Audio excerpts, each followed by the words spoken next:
PET-CT is a type of medical imaging that provides detailed pictures that allow doctors to see how the body is working inside.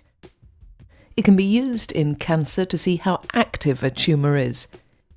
In this film, we will see what a PET-CT scan is and how it may be used in cancer clinical trials.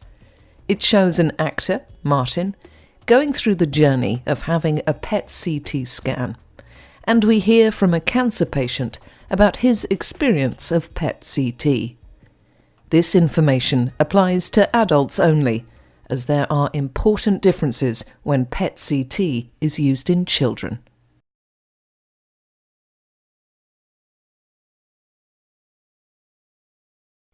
PET-CT scans are used to take detailed pictures that show how cells in the body are working. The images are taken on a scanner like this.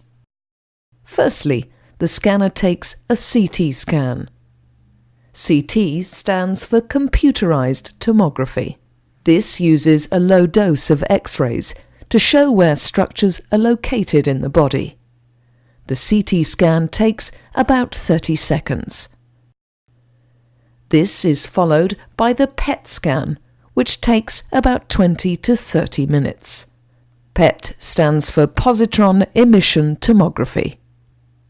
The PET scan shows extra information about how active cells are and whether they may be cancerous, as seen in this example of a lung tumour.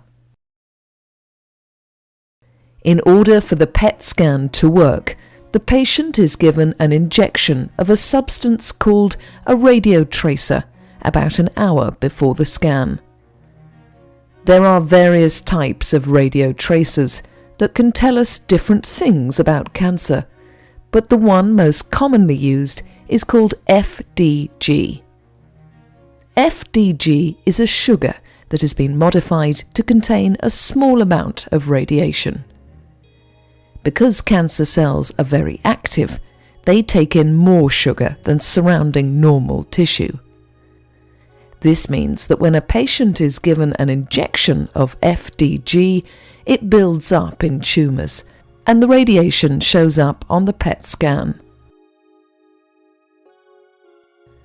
The PET scan is then combined with the CT scan on the computer to allow doctors to see not only where the cancer is, but also how active it is.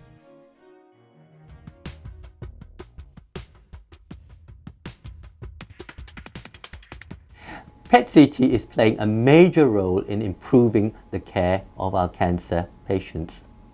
By participating in PET-CT research, you're contributing directly to this.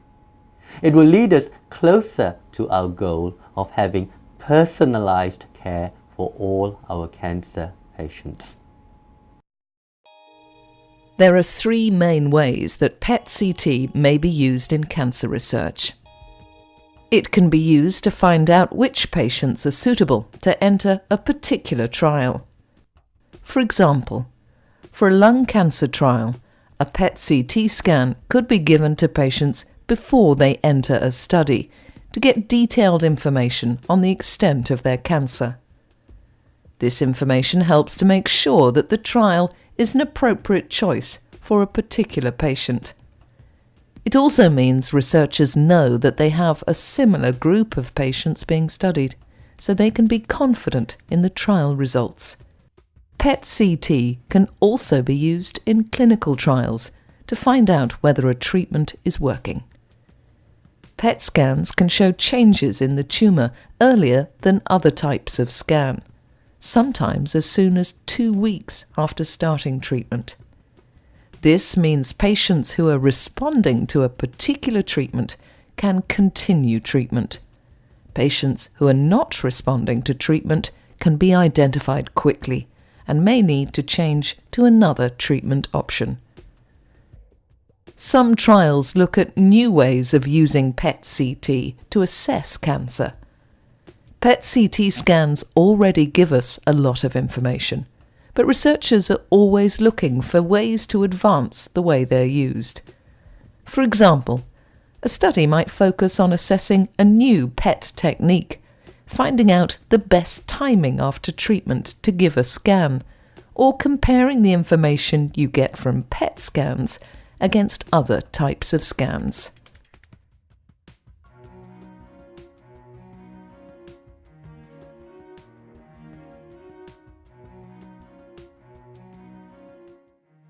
For a patient considering taking part in a clinical trial, the first discussion is usually with a research nurse.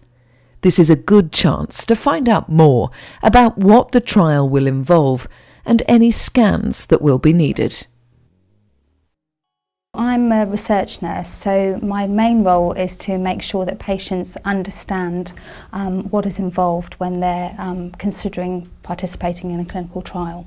So I sit down with them and I spend quite a lot of time making sure they understand, first of all, why they've been given the opportunity, what it is about their situation that makes them suitable or eligible for the trial, and then that they understand the aims and objectives of the particular study protocol, if there's treatment involved, how the treatment is administered, potential side effects of the treatment they could encounter, and practical things like how many additional clinic visits there are or investigations, where there are investigations, what that actually involves.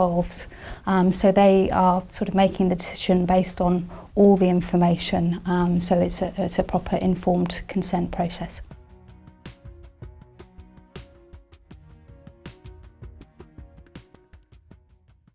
The level of risk of an FDG PET-CT scan is small, but it must be remembered, of course, that it does involve exposure to a small dose of radiation. So there's a theoretical risk, about 1 in 2,000, of developing a cancer over the next few decades as a consequence of the FDG PET-CT. However, this has to be balanced against a 1 in 3 risk of all of us developing a cancer sometime in our lifetimes. Patient information sheets provide us with detailed information about the risks associated with a specific trial. The local ethics committee and radiation experts approve all clinical trials, and included are PET-CT scans to ensure that they are appropriate for the clinical trial.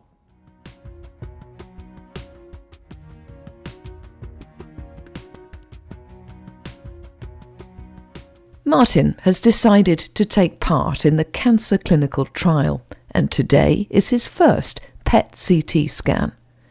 Martin arrives in good time for his appointment, as the timing of PET-CT scans has to be carefully planned. As advised, he has brought comfy clothes which have no metal zips and is not wearing jewellery. Martin has had nothing to eat for 6 hours before the appointment, and just plain tap water to drink. This is important to keep the sugar levels in the blood as low as possible, so that the FDG radio tracer works properly. If a patient has diabetes, it is important to know this before the scan. He will be looked after during his scan by a radiographer. I'm a radiographer, and it's my job to perform PET-CT scans and other imaging procedures. Radiographers are in actual fact healthcare professionals, but we've had specialist education and training to help use the imaging equipment safely, and it's also our job to look after patients in this particular environment. Before a patient has their scan, we just get some general information from them. Very importantly, I need to know whether or not they've had chemoradiotherapy recently, have they had any biopsies, in their past have they had any surgery, and if they've had any imaging procedures done recently, such as a CT or MRI scan. We need to make sure we've got an accurate weight specifically for that day. It's important we know that so we can measure out the exact amount of the FDG radio tracer, and afterwards it helps the doctors analyse the scans properly. The radiographer makes preparations for the scan, following the specific instructions given in the clinical trial protocol. In the injecting room, Martin receives an injection of the FDG radio tracer in preparation for the PET-CT scan. He will stay here for the next hour so that the radio tracer has time to circulate around the body and build up in any cancer cells. The radiographer will try not to spend too much time with Martin from this point onwards. This is because she works with radiation every day and needs to limit her exposure. There will also be a separate toilet for the scan patients to use after they have had the radio tracer injection, because some radiation is passed out in the urine. While Martin waits for the tracer to circulate, the radiographer will keep an eye on him using CCTV in case he needs anything. An hour later, the scan can begin. The radiographer asks him to position himself in a particular way on the bed. A strap is placed loosely around his waist. During his scan, Martin will need to lie very still, so that good pictures are obtained, so it is important to get comfortable at the start. The radiographer leaves the room and starts the scan from the room next door, where she can watch Martin at all times. For the next 20 to 30 minutes, the bed will move in small steps through the scanner. Whirring sounds may be heard during the procedure, which is perfectly normal. The information that is collected is sent to a computer for analysis by the clinical trial team. The final PET-CT scan is checked before the patient leaves the centre. After the scan, the amount of radioactivity in the body decreases rapidly. By the time a patient leaves the PET centre, there is very little radioactivity left in the body. As a general precaution, patients are asked to avoid pregnant ladies and very young children, and to try to keep their distance from people as much as possible for a few hours. After about 8 hours, the radioactivity will have disappeared.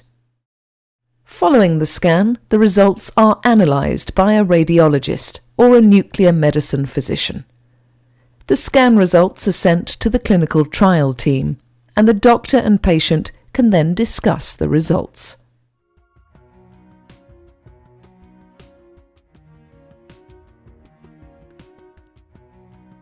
I've been a cancer patient for 13 years now, so I've had a lot of medical treatment in that time, and as part of it I've had several CT scans and 2 PET scans. The 2 PET scans were over 10 years apart. The first one was part of a clinical trial in PET scans, and the second one was very much part of my own treatment.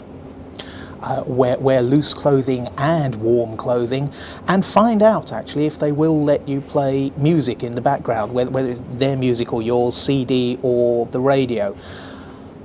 Some of my friends, fellow patients, have said they find the process quite boring because you're alone for an hour after you have the injection and then you go under the scanner. I found the word alone was actually the problem. I had a lot of thinking time. As a cancer patient, you spend a lot of time by yourself thinking, and I struggled with that sometimes, so the background music, especially music that I chose, was much more of a help than I think you can imagine until it happens. For me, the most positive part of the experience looking back was that it is such a simple scan. It's hassle-free compared to almost anything else you have. It's certainly a lot less problematic than having some form of treatment, whether that's surgery, radiotherapy, chemotherapy, whatever. The scan is much easier, pain-free except for the initial injection, and lying around if you're in some discomfort anyway, but you learn to cope with that. I think too, the part that I found very positive was when I had the results coming back. I asked to see the images, and I saw the pictures of what was going on in my own body, and I found that was a huge boost to my own confidence. It meant I could understand what the doctors were telling me about the progress of the illness or the progress of the treatment. And it meant I knew a little bit more about what they were talking about when I sat down with them to talk about what we were going to do in terms of my own treatment. And that's why I'd recommend having the scan to any patient, whether it's part of treatment or part of a clinical trial. It's the ability to learn more about your own situation, to take control of your own destiny, and to help your doctors make the decisions about you. This completes our journey through having a PET CT scan as part of a clinical trial. Remember that every trial is different. So if you are a patient considering taking part in a trial, your doctor or nurse will give you information that fits your particular situation.